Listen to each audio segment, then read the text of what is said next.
चुनाव में अब की बार किसकी सरकार, देखते हैं क्या होगा 2022 का चुनाव। जानने के लिए देखते रहिए लाइव 18 न्यूज हिंदी।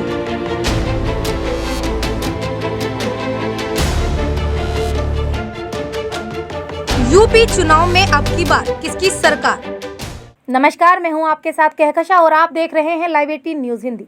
चलिए नजर डालते हैं आज की खास खबर पर। जनपद संभल की चंदोसी नगरपालिका में तैनात अवर अभियंता के साथ अध्यक्षा के आवास पर भुगतान को लेकर ठेकेदार ने की मारपीट। जनपद संभल की चंदोसी कोतवाली क्षेत्र का है, जहां पर आवास विकास कॉलोनी में स्थित नगरपालिका परिषद अध्यक्षा इंदु रानी के आवास पर आज ठेकेदार के भाई मनमोहन भसीन के द्वारा नगरपालिका में तैनात अवर अभियंता सिविल के अग्रवाल के साथ बकाया भुगतान न होने को लेकर मारपीट की गई, जिसकी शिकायत अवर अभियंता ने लिखित में नगरपालिका परिषद के अधिशासी अधिकारी से की। साथ ही इस मामले में सुसंगत धाराओं में मुकदमा दर्ज कराने की अपील भी की है। मुझे बोला कि 2 मिनट के लिए जरा ये सब आवाज़ पे आ जाइए, कुछ बात करनी है और आपके जेई को भी मैंने बुला रखा है। मैंने कहा ठीक है, मैं वहाँ पहुँचा तो जैसे ही मैं पहुंचा मुझे ये हुआ कि आप अंदर वाले कमरे में चेयरमैन साहब थी और मैं बैठा था, एक कोई और भी थे, स्कूल का काम कुछ चल रहा था।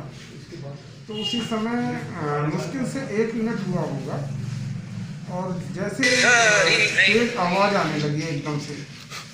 तो जब तेज आवाज़ आने लगी तो मैं तुरंत पीछे उसके तुरंत उस कमरे में गया जहाँ मनमोहन भसीन थे और हमारे अवर अभियंता अग्रवाल जी थे, एक और ठेकेदार थे, शायद ऐसे बैठे हुए थे।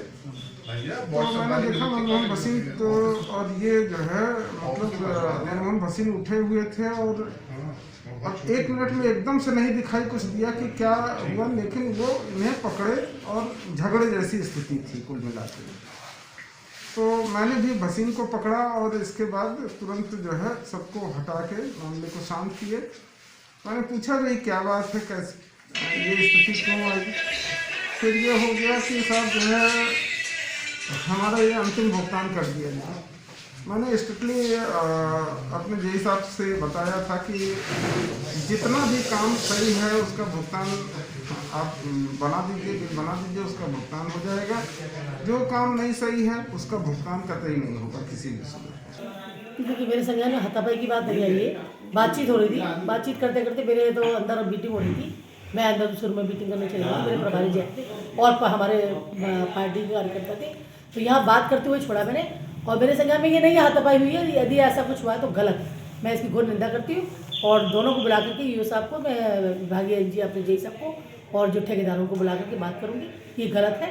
इसका मतलब जो भी समाधान होगा वो हम करेंगे। बताई गई मेरे संज्ञान में इतनी चीज़ें नहीं है, इतना कम टाइम में इतना बड़ा वाक़या हो जाएगा और मैं घर में हूँ, तो मेरे संज्ञान में मैंने कहा नहीं है कुछ भी।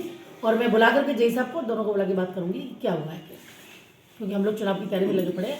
चुनाव सर पे है, चुनाव शुरू हो गया है, तो हम लोग उसी की मीटिंग में लगे हुए थे और ये बीच में बातचीत होते हुए क्या हुआ है मैं बुला करके बात करूँगी और पूछती हूँ। और यदि ऐसा हो तो गलत हुआ है, मैं इसकी निंदा करती हूँ। जेई साहब कह रहे थे कि आपने ही उन्हें यहाँ बुलाया था दोनों को। जेई साहब को तो रोज मैं भाई, मेरे साथ अधिकारी है, जेई है, ये रोज ही आते मेरे। मैं बुलाती हूँ भाई, काम है तो काम होते तो बुलाना पड़ता है, बातचीत करनी पड़ती है, बताना पड़ता है काम। तो कार्यालय है ये, तो यहाँ पे सभी लोग आते हैं। हाँ नहीं, उनको बुलाया मैंने, कहा जेई साहब को कि जो भी समस्या है उन समस्याओं का समाधान करें।